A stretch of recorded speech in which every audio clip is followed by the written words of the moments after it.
Greetings from Tokyo, my dear friends. This is Daisuke, and I very much hope that this video finds you well and in very good spirits wherever you are in the world.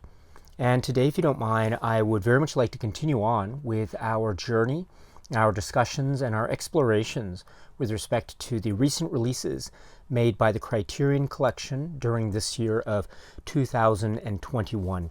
And specifically, I would very much like to discuss the films that are included in this brilliant set, which is called Melvin Van Peebles Essential Films.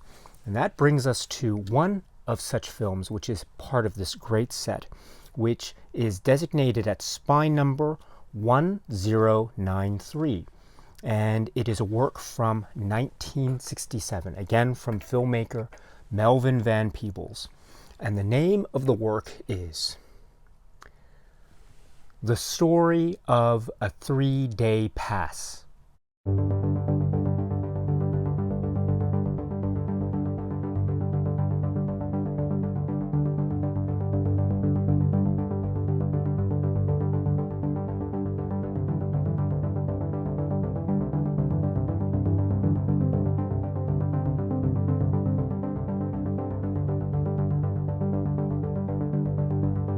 This is the work from Melvin Van Peebles from 1967, the feature-length work which stars, among others, Harry Baird and Nicole Berger. This is, of course, the film The Story of a 3-Day Pass, an extraordinary and inventive film told with such vigor and energy and sincerity and earnestness that it makes for a very compelling watch indeed for a number of reasons. Focusing in on the story, I think we can focus our attention on the character of Turner, who is the Harry Baird character, and he, we find, is a soldier in the U.S. military. And we also find that there is his superior, supervising officer, who informs him and thus us, the viewers, that he is in line for a type of promotion. And as part of that, or leading up to that, he is also granted some time off, 3 days worth of leave. And so here he is located in France, or stationed in France, and the main character, the Turner character, decides to use this 3-day pass, as it were, to explore the sights and sounds of Paris, of Paris.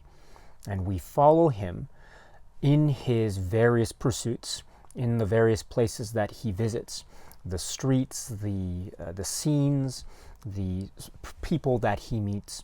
And among the people that he meets is the character of Myriam, played by Nicole Berger. And they meet in this very memorable scene involving a nightclub setting, which is done very effectively, very innovatively. And from there we see this relationship between this young man and this young woman.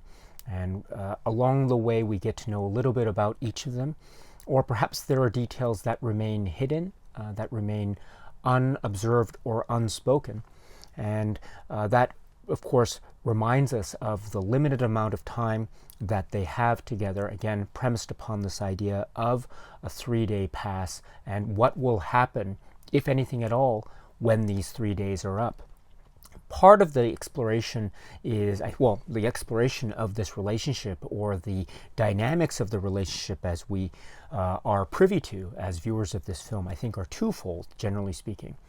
One of such levels is, of course, the idea of the intimate relationship between these two characters, wonderfully told, earnestly told, and told with a very profound depth of sincerity and a type of honesty, which gives, I think, a sharp dynamic and insight into what these characters are really feeling in a given moment. I think this is one of the great powers of the cinema of Van Peebles, and the way in which he can use his camera in an inventive way, but also at the same time in a way that maintains or preserves or otherwise leaves intact the integrity of these characters. And we get to know them, they get to know each other.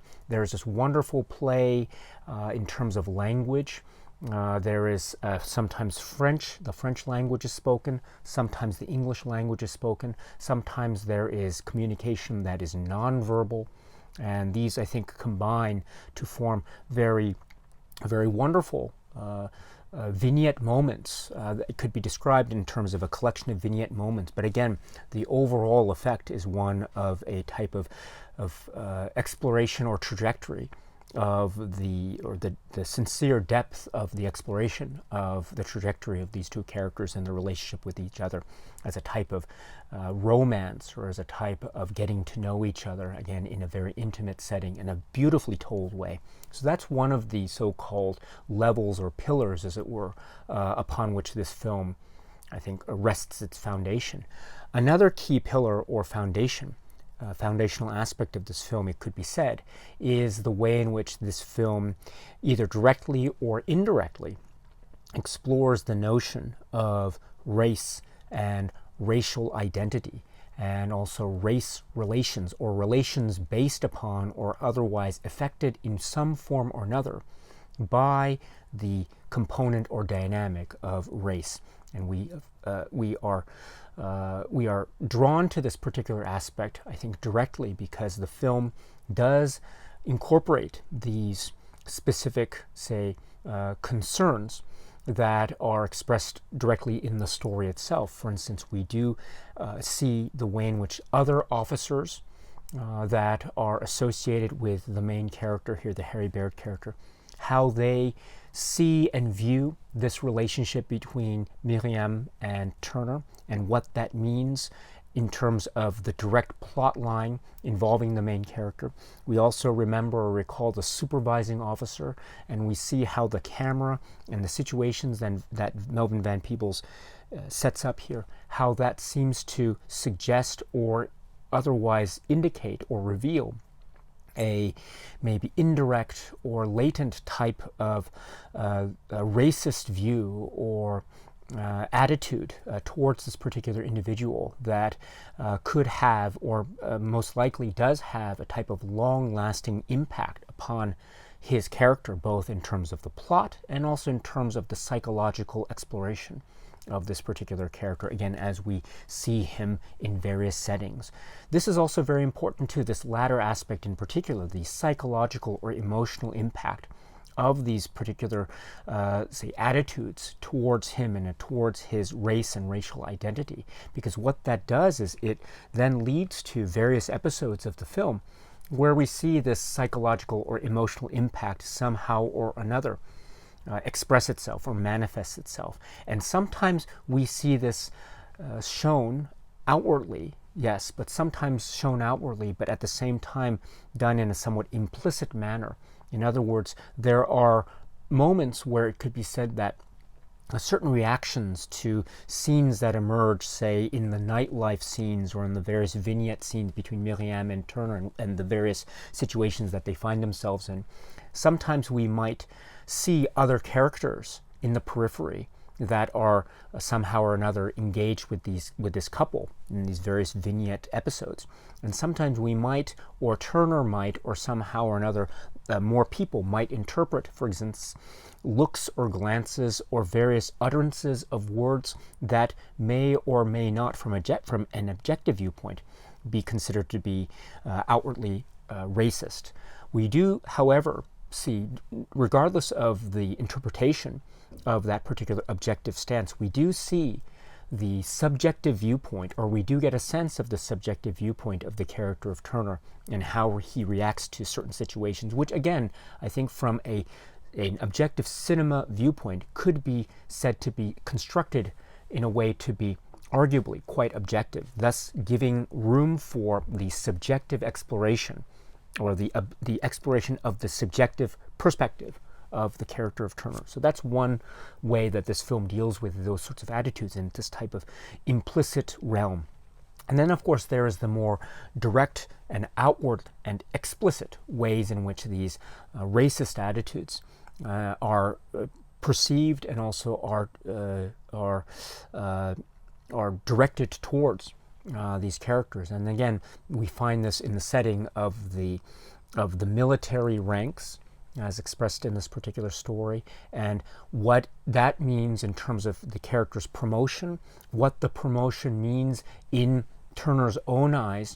There are some really dynamic ways in which the reflection, the mirror, and how this is the subjective take on the individual himself, on himself, and how he feels about promotion. Is it really this idea of a type of progressive view of advancement, or is this what is often referred to in, say, other parts of this great set, supplements, etc.? Is this another example of what is referred to as the sort of the problematic issues of access?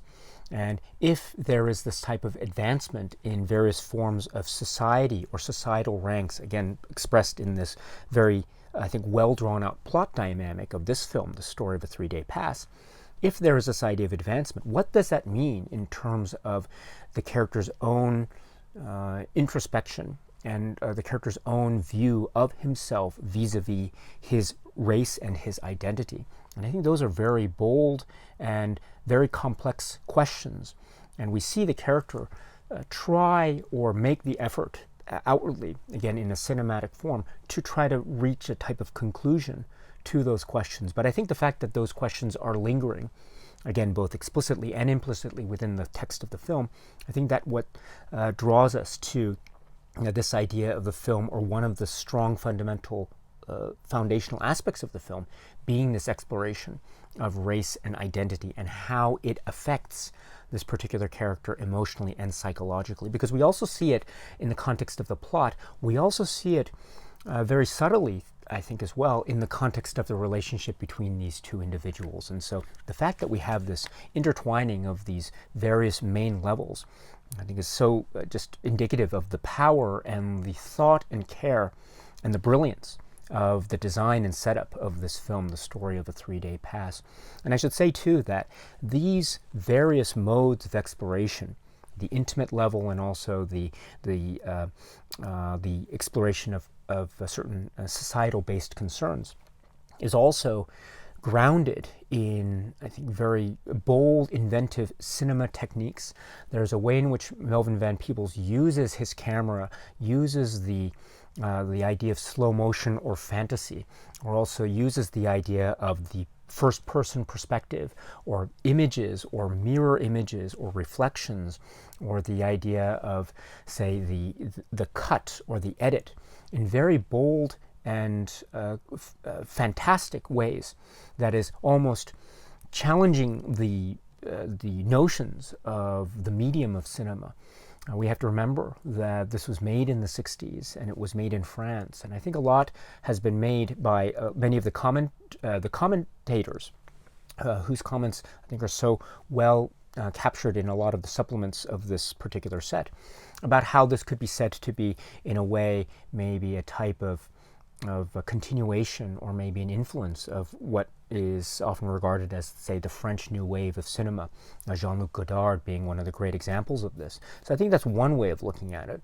Another way of looking at it, of course, and I think it's a very important and valuable way of looking at it, is focusing in on the inventive nature of Melvin Van Peebles himself as the intellectual and the artist that he is. He is a powerhouse of intellect and artistic creativity. It is amazing. It's absolutely amazing. We see this in this film, and we also see it in other examples of his cinematic craft and technique. His short films that are part of this particular release in the supplements, and we'll get to that momentarily, show us, and these, a number of which were made prior to his move to France, they show us already at that earlier stage, in the late 1950s, they show us the real inventive techniques, the way in which dissolves and edits are used, even on a single focus on, say, the human face or the visage of particular characters. Again, this is so important because what this means, and we see it here expressed so well in The Story of a 3-Day Pass, what this means is he is using, Melvin Van Peebles is using the power of the cinematic technique to its fullest potential. And he's using it in a way to, of course, express style, but it is always also expressing a type of intimate mode of say, perspective or viewpoint of a particular character.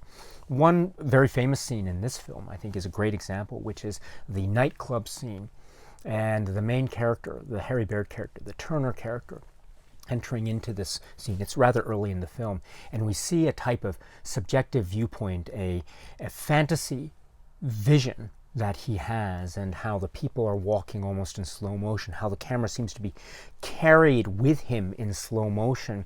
It's gliding in a certain magical way, but then it suddenly gives way to a crash of reality. But then that crash of reality leads to the intimate, say, a meeting between these two main characters that is also disjointed or connected with this very wonderfully haphazard editing style. So what this is an example of, I would say, is the use of a very energized cinematic style, but always for the purpose of maintaining the momentum of the intimate nature of the interaction of these characters. So he's using cinema technique and style in order to make this point, or to preserve or protect or otherwise promote the true intimate nature of the meeting of these characters. And that is very beautiful, truly beautiful. And that is, I think, an example of how well this film carries itself.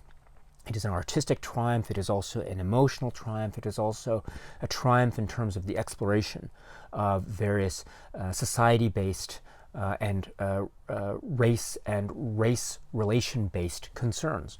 And it is all here in this truly poetic and beautiful work of art, of cinema, of the filmography of that great artist who is Melvin Van Peebles. This is, of course, the film, The Story of a 3-Day Pass. The Criterion Collection has released this set, Melvin Van Peebles' Essential Films, of course, and included in which is this particular Blu-ray, and they all come in these separate sleeve compartments that are then contained within the box itself. So we have The Story of a 3-Day Pass, which is, as I say, given spine number 1093. It's purported to be based on a 4K digital restoration of this particular work, and it looks and it sounds magnificent.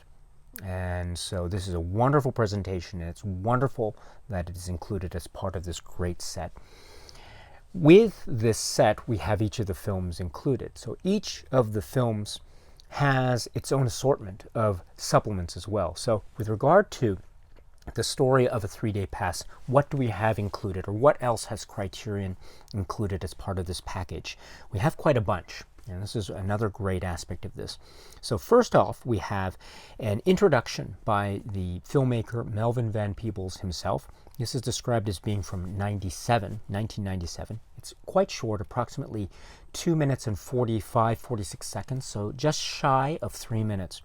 But this is great. This is great because here Melvin Van Peebles is giving us the wonderful statement about how, although he might be regarded, or he might be often remembered for his what is often regarded as being his masterpiece, which is Sweet Sweetback's Badass Song, he reminds us in this introduction about how his feature film debut came before that film. And in fact, his feature film debut, his first feature film, I should say, that he was able to make was this film from '67, The Story of a 3-Day Pass. And indeed, this is a great, therefore, reminder of just how much of a Melvin Van Peebles film this is. And what do I mean by this? This is a film that is marked so incredibly by its energetic creativity, its force of life. It has a sense of meaning, and it knows what it is and what kind of story it wants to tell, and it's doing it in a way that is also preserving the integrity and the honesty, the emotional honesty of these characters, while also at the same time giving us elements or hints or clues or even more direct types of acknowledgments of the broad social constructs and issues that are confronting these various characters. And it's all here, again, in this presentation that is so bold and wonderful and inventive. So this is a great reminder of that from Melvin Van Peebles himself. It also reminds us of the details, or some of the details of the background as to how this film was made. And it reminds us about how he was living in France and how he was trying to, he learned the language, and he also became a writer, and he knew that, or he was aware of this particular law or rule that essentially set forth, again according to him, that for any writer, any published writer in France, there was the ability to have some kind of permit or pass or card by which such published writer could be permitted to direct a film of this particular writer's, say, works or published works. And so he had this knowledge, and therefore, in a very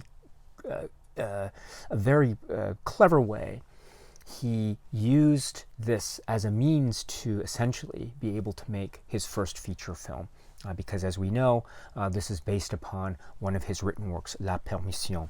So, well done for Melvin Van Peebles to remind us of his own ingenuity and artistic triumph. And, of course, it led the way to this film, which, of course, leads the way, in a manner speaking, to the rest of the brilliant filmography of Melvin Van Peebles, a lot of which is included in this Criterion set.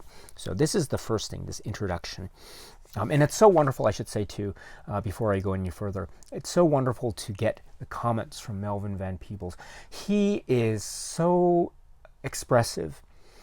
He uses language, the way he just speaks and talks, and just the anecdotes and the manner is a very casual and lovely way in which he is able to express these particular stories and anecdotes and ideas. And then it's also very welcoming, I think, and it's very funny and witty at the same time. So we get a lot of Melvin Van Peebles, the artist, the individual, the human being. And here is one of those examples with this introduction for this film. So brilliant, brilliant stuff. But that's not all, because then the Criterion collection goes into more supplements. Here is another one, which is Pour le plaisir, focusing on Melvin Van Peebles, and this is approximately 22 minutes. This is from French television from February 1968 from Peter Kassovitz, and here we have focusing in on Melvin Van Peebles during this particular time, contemporary to this particular film, speaking on camera about this particular work. We see him speaking, or we hear him speaking in French, le français. And so this also is a reminder, a wonderful reminder of he is fluent in the language, and he taught himself to speak. And so he is expressing his ideas about this particular work and about filmmaking in general in this wonderful insight into the mind and the creative spirit of Melvin Van Peebles. So it's another great supplement. Please check it out if you can. Again, approximately 22 minutes. And that's not all, because then there is an episode, what's called Black Journal. And this is from August of 1968. This is a little bit shorter, approximately 5 minutes, but here we have another opportunity to listen to Melvin Van Peebles, speak on camera, talk about his own perspective and about his, the maybe certain challenges that he faces, or he faced with regard to trying to endeavor to be an artist, a filmmaker, and his efforts to try to maybe make a film in Hollywood with his short films, but that didn't lead anywhere, at least at the end of the 50s into the early 60s, which then led to him first going to Europe, first going to Holland, and then going to France. And then when he ended up in France, he found a way in which he could make a film about this particular story that he wrote. And so here is more of that passion and that drive and that energy and that spirit that comes through. And we understand that Melvin Van Peebles is so passionate, and when he believes in something, he really believes in it. And so he's talking here about there's one point here where he talks about the essence of story. and how he does want to speak about concerns and ideas and themes that are very relevant and very important to him. And that may have to do with the idea of race and racial identity. But also, he emphasizes how he wants to tell stories. He wants to tell stories that are, for him, good stories. And so this is a reminder, too, that he is an artist, and he is a storyteller, and he is also fiercely independent, and also in a type of towering intellect, which with so much creative energy and spirit. And we get it again here in this wonderful glimpse from Black Journal. Again, this is approximately 5 minutes. And that's not all, because then we get a wonderful conversation from very recently from the Criterion collection. And this is between Warrington Hudlin and Nelson George. And it's approximately 21 minutes. It's one of these conversations where they are having a remote one, so it's maybe Zoom or something of that effect, a remote conversation, online conversation. It is brilliant. They are both speaking in glowing terms, very affectionate terms for the life and work and art of Melvin Van Peebles.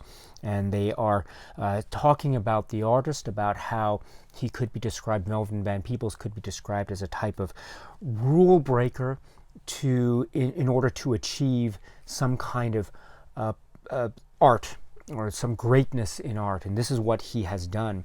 And he almost takes it to a way in which this becomes the type of thing that maybe Melvin Van Peebles is known for, the idea of invention, the idea of innovation, the idea of provocateur, and the idea of one of the words that's also used is outlaw, as a type of artistic outlaw. And these and many other words and phrases are used, I think, in very glowing and affectionate ways to describe the true drive and pulse and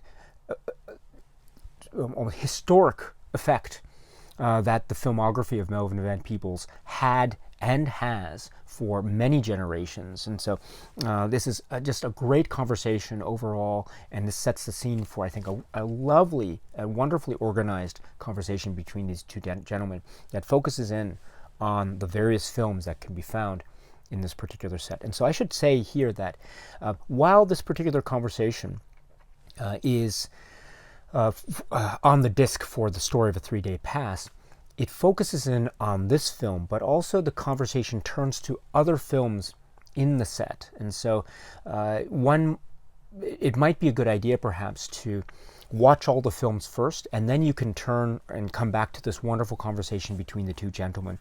But in any event, they do speak, for instance, about The Story of a 3-Day Pass as part of that great sort of overview the works of Melvin Van Peebles.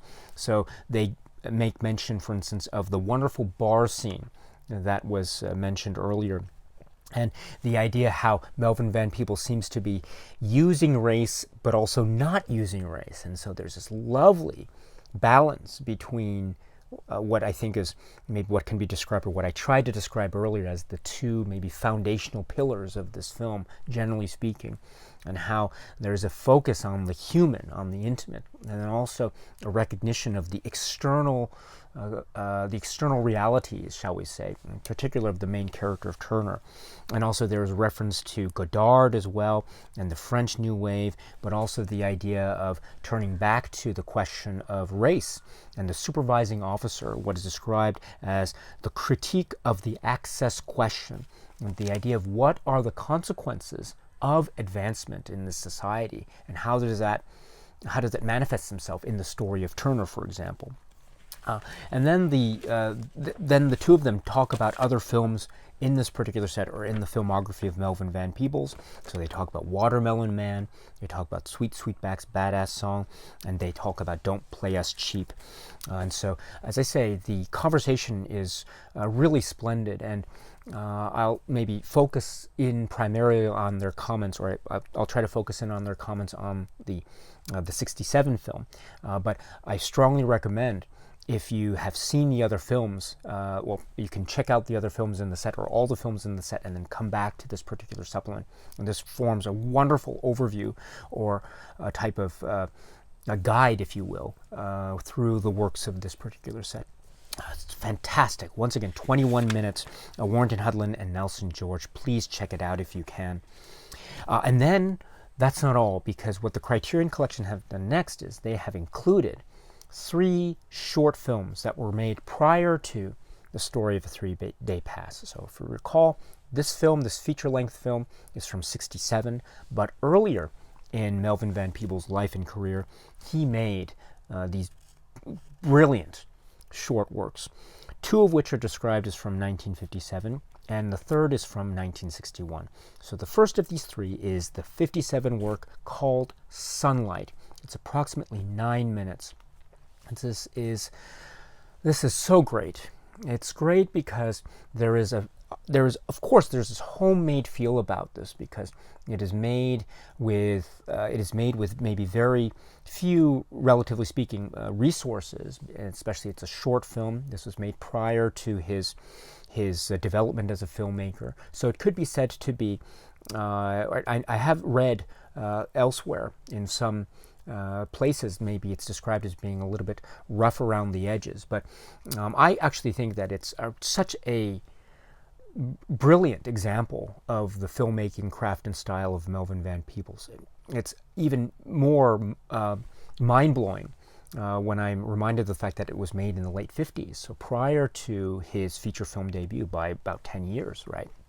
And so what do I mean by this? In the film Sunlight, we see, for instance, his playful use of cinematic technique, fades and edits on sometimes the same shot, but done in a way to create a sense of maybe the romantic or the melancholy. There's a story here that is very, very absorbing about the life of a man and what it is he's willing to do for the people that he loves and the society that he lives in, and what those consequences are for him and his family, and this idea of use of time and jumps in time and flashbacks and flash forwards and things. And we see this type of dynamic also handled so playfully and so skillfully in the later feature film, The Story of a 3-Day Pass, in terms of jumps using edits to suggest the idea of passages of time, etc. Here in an early form, we see that expression, creativity, shown so, I think, passionately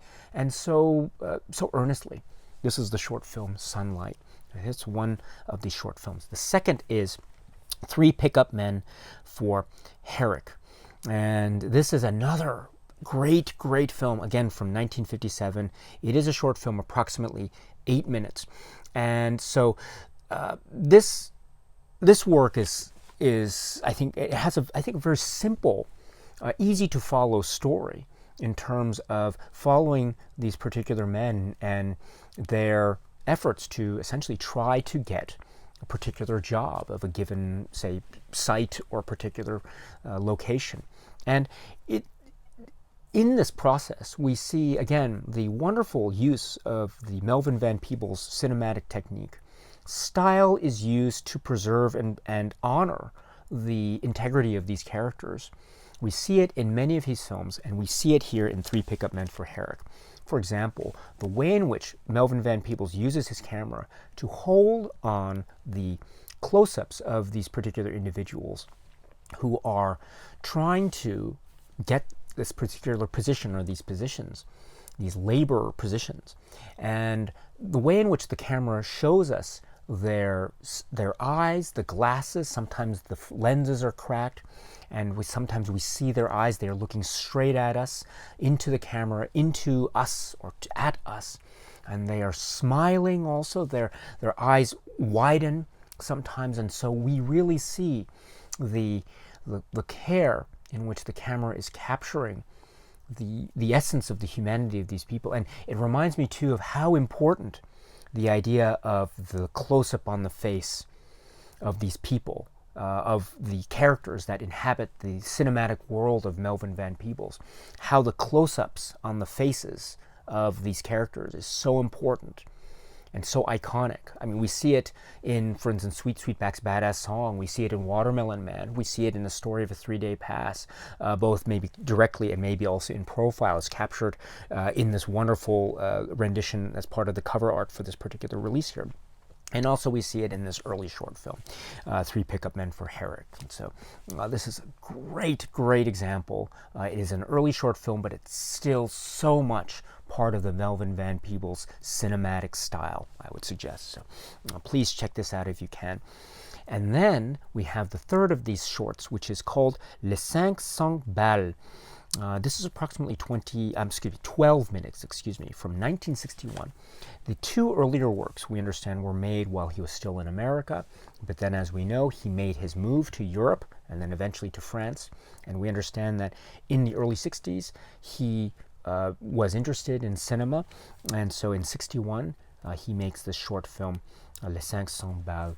And this is so fascinating because we have here a film that is so centered on the intimate nature of this young boy who is on this type of mission, this innocently devised mission of trying to retrieve something from a drain, and what it is, the efforts that he has to go through, the various, say, situations that he finds himself in, the other people around the space or in the space around him, the challenges that he has to confront. Will he be able to? Won't he be able to? That's part of the almost suspense of the film. And this is, again, a great example of the Melvin Van Peebles style and philosophy of cinema. Again, focusing in on those details, again, using cinema style to preserve and uphold the integrity of these characters that he is presenting. And here we have something that, again, I'm reminded of a comment that he made in the Black Journal excerpt that we have as part of one of the supplements here. And he is also a storyteller, and he considers himself, and he describes himself as a storyteller. And he is not always going to be talking about race or certain, say, expectations of discussions of race that he might perceive to be placed upon him as an artist. He won't do that. And instead, what he will do, and what he is doing, and what he has shown that he will do, is he will focus in on the integrity of these people that he is depicting in his films. And in this particular short film, he is focusing on this young French boy. And the story is told, I think, with a great sense of economy and skill, and it's also done with that wonderful eye of the preserving and protection of the type of intimate and the earnest nature in which Melvin Van Peebles is telling the story. And it reminds us of that earnest and intimate way in which Melvin Van Peebles tells not just this story, but all of his stories, including films like Sweetback's Badass Song, including films like The Story of a Three-Day Pass. Great example of the intimate and very sincere approach that Melvin Van Peebles has to storytelling. It's done so effectively. So what a great selection. And I'm so glad that Criterion was able to include these. And in fact, perhaps for anyone who might be interested in a chronological exploration and journey, a Melvin Van Peebles journey, as it were, you can start with these three short films, and then from there, from the late 1950s, that'll take you into the early 60s, and then from there you can go into the mid to late 60s with the film The Story of a Three-Day Pass. So it's wonderful that it's part of this particular disc. And then the supplements are concluded with the inclusion of the trailer for the film. So it's a great trailer, so please check it out. I will, in a separate video, focus in on the booklet, which is part of this set. And one of the writings that's included with this great, great booklet is some writings that are focusing in fact, on the short films and also The Story of a Three-Day Pass. So we will focus our discussions about this booklet and other aspects of the set in a separate video. But let me now conclude by saying that this is a great, great start to this wonderful set, Melvin Van Peebles' Essential Films. The story of A 3-Day Pass is magnificent. It is a grand work of art. It is the product and the result of someone, an artist, who is so fiercely creative and inventive and so focused in terms of the way in which he wants to tell his story. And again, he is telling his story in a way that protects and preserves and upholds the emotional and intimate integrity of the characters, while at the same time acknowledging the external realities of the situation, and how those external realities then affect the internal workings of the psychologies of these characters, while also doing it in a way that is inventive, that is imaginative, that is using the medium of cinema to its fullest potential and advantage. And my goodness, if this is where he is beginning in terms of his feature-length films, where will we go next? We will see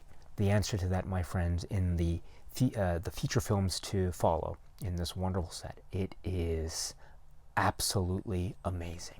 But here we have the great, great film, the story of A 3-Day Pass. Okay, my friends, so that's it for now. And so until we meet again, please be happy and healthy and well, and please keep on watching a lot of great, great movies. Thank you so much, as always, for your time. I very, very much appreciate it. Stay strong, stay safe, and cheers.